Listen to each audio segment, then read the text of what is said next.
So hello people, this is your channel CATV। इधर हम जो है मनी मार्केट ऑपरेशंस को क्विकली देख रहे हैं। मैं कंसेप्ट आपको सब बता रहा हूँ। जैसे आपको फंड चाहिए 3 महीने बाद, तो 3 महीने की आप डिस्काउंटिंग करोगे, राइट।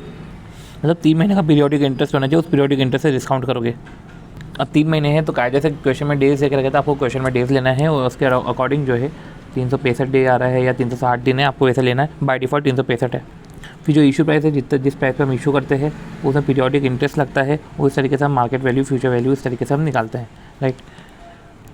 तो जो पीरियोडिक इंटरेस्ट है या देखो, फ्यूचर प्राइस आपको देखे रखेंगे या मैच्योरिटी प्राइस या फेस वैल्यू ऐसा कुछ देखे रहेंगे, तो इसको आपको डिस्काउंट करना है। तो डिस्काउंट करने के लिए रेट आपको देखे रखेंगे, पर वो रेट को पीरियोडिक कर लेना, उस हिसाब से फिर जो है डिस्काउंट हो जाएगा।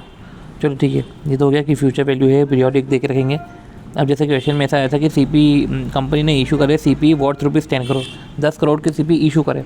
अब बोलने में वर्ड यूज़ हुआ है इशू, पर जो है वर्थ आप ऐसे दिमाग लगाओ कि वर्थ ₹10 करोड़ इशू करे है, जैसे जैसे इसको मैच्योरिटी वैल्यू मान लो और जो डिस्काउंट कर लो, क्योंकि इसको इसी क्वेश्चन में 10 करोड़ को फेस वैल्यू मानते हुए डिस्काउंट किया। और जब एक बार वर्थ नहीं दिया हुआ है, वर्थ नहीं लिखा हुआ है, तो ऐसे केस में जो है उसको इशू प्राइस मान लिया। खैर, ये थोड़ा सा आपको बायसनेस आपको दिखेगी। इफेक्टिव रेट ऑफ इंटरेस्ट है, इफेक्टिव रेट ऑफ इंटरेस्ट हमको निकालना है।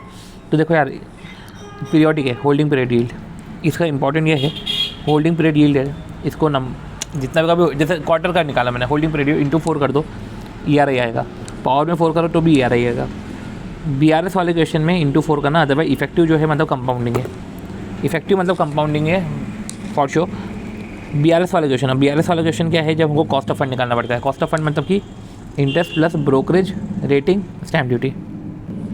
तो जो इंटरेस्ट इधर निकलता है, इधर जो पर्टिकुलर इंटरेस्ट निकलता है, इधर जो है आपको, मैंने क्या बोला, इधर आपको पीरियोडिक जब इंटरेस्ट निकालना है तो आपको इंटू 4 करना है, मतलब होल्डिंग पीरियड यील्ड इंटू 4 करना, प्लस फिर आता है BRS ऐड कर लो। फिर BRS क्या है, BRS का मतलब कि पर एनम में लेकर आ जाना, राइट। तो इस तरीके से आपका हो जाएगा, मतलब समझ रहे हो, उन्होंने इफेक्टिव रेट ऑफ इंटरेस्ट और कॉस्ट ऑफ फंड, तो होल्डिंग पीरियड यील्ड इंटू 4 किया, प्लस BRS करा, BRS को भी पर एनम में लेके गए। और याद रखना कि ब्रोकरेज जो स्टैम्प ड्यूटी दे के रखते हैं ना, ये 0.125 ये यूँ तो इंटरेस्ट जो है पर एनम शो होता है, पर ये जो है 3-3 महीने का शो होता है। तो उसके हिसाब से जो है आपको 3-3 महीने का शो होता है, इसलिए इस हिसाब से आपको 12 महीने का करना रहता है। चलो ठीक है, ये हमारा हो जाए। ये जो मैंने वर्थ वाला बोला आपको, उसका ध्यान रखना कि वर्थ क्या होता है, वर्थ क्या नहीं। देखो, अब क्वेश्चन में जैसे कि इस वर्थ ₹4 लाख मैंने इशू करा, तो वर्थ बोल के रखा था, तो उसको मैच्योरिटी माना। पर एक बार बोल के रखा है कि 40 लाख का इशू करा, अब वर्थ नहीं बोल के रखा है, तो इसको इशू प्राइस मान लिया। अब इशू प्राइस मान लिया तो उसमें से उस इशू प्राइस पे इंटरेस्ट कैलकुलेट होता है, तो इशू प्राइस पे इंटरेस्ट कैलकुलेट कर लिया, और इंटरेस्ट कैलकुलेट करने के बाद जो है वो इंटरेस्ट माइनस किया, जो भी कैश रिक्वायरमेंट हो, जो भी इशू एक्सपेंसेस थे वो माइनस किया, तो पर्टिकुलर वैल्यू आई। अब इंटरेस्ट को उस पर्टिकुलर वैल्यू से डिवाइड किया। अब इंटरेस्ट को ऑब्वियसली बात है 1 - T करना, उस पर्टिकुलर वैल्यू से डिवाइड करना, तो वो आएगा पीरियोडिक, राइट। वो पीरियोडिक आएगा, वो इंटू 4/12 कर देना, इस तरीके से हो जाएगा आपका। और देखो, आपके पास एक्सेस कैश रखा हुआ है, आप कहीं इसको इन्वेस्ट करते हो तो इन्वेस्टमेंट यील्ड रहता है, और राइट। और आपसे पूछ रहे हैं कि कितने पीरियड के लिए यील्ड रखना है, ताकि जो है मेरे को 1 लाख मिल जाए और आपके खर्चे कुछ 50,000। तो आपने एक्सेस कैश है, पीरियोडिक यील्ड है आपका, आपने उसको पीरियोडिक को आपने एक्स करते हुए जो भी यील्ड आएगा उसमें 50,000 माइनस करेंगे तो 1 लाख आ जाएगा, ठीक है। वही ब्रेक इवन पॉइंट वाला क्वेश्चन पूछा था कि कभी सपोज करो कि सिर्फ मेरे को 50,000 ही कवर करना है तो क्या होगा, ठीक है, तो हो जाएगा। और बाकी एक रीपर्चेस एग्रीमेंट वाला क्वेश्चन है। रीपर्चेस में बस ये ध्यान रखना आप कि बैंक एंटर हुआ है रेपो में, तो रेपो में एंटर हुआ है तो बोलते हैं 10% GOI बॉन्ड और एट 5.65%। तो भैया 10% इंटरेस्ट है, 5.65% रेपो रेट है, ठीक है। सबसे पहले आपसे पूछते हैं क्लीन प्राइस और डर्टी प्राइस निकालो। तो भैया क्लीन प्राइस मेरे को पता है, डर्टी प्राइस मेरे को निकालना है। तो डर्टी प्राइस क्या होता है, क्लीन प्राइस में जो है प्लस करो इंटरेस्ट ऐड करो, और इंटरेस्ट जो है फेस वैल्यू पे ऐड होता है, राइट।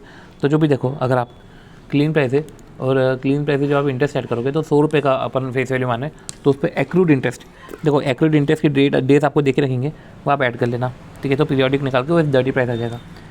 अब आपने 10% GOI बॉन्ड इशू करे हैं 8 करोड़ पे, तो समझो 8 करोड़ है ना, 8 करोड़ है, तो पहले 8 करोड़ को 100 से डिवाइड करो, राइट। तो जितना भी आएगा 8 करोड़ में अपन ने डिवाइड बाय 100 किया, इसको भी डर्टी प्राइस से मल्टीप्लाई करो, राइट। तो ये था कि A inter into repo rate for 14 days with bank B के साथ एंटर हुआ है 10% GOI बॉन्ड। अब 10% GOI जो है मैंने आपको बोला वो इंटरेस्ट फेस वैल्यू पे निकलेगा, वो एक्रूड इंटरेस्ट निकाल के, ये कूपन रेट है, ठीक है, ये फेस वैल्यू पे निकलेगा, और एक्रूड इंटरेस्ट ऐड करके डर्टी प्राइस निकाल देना।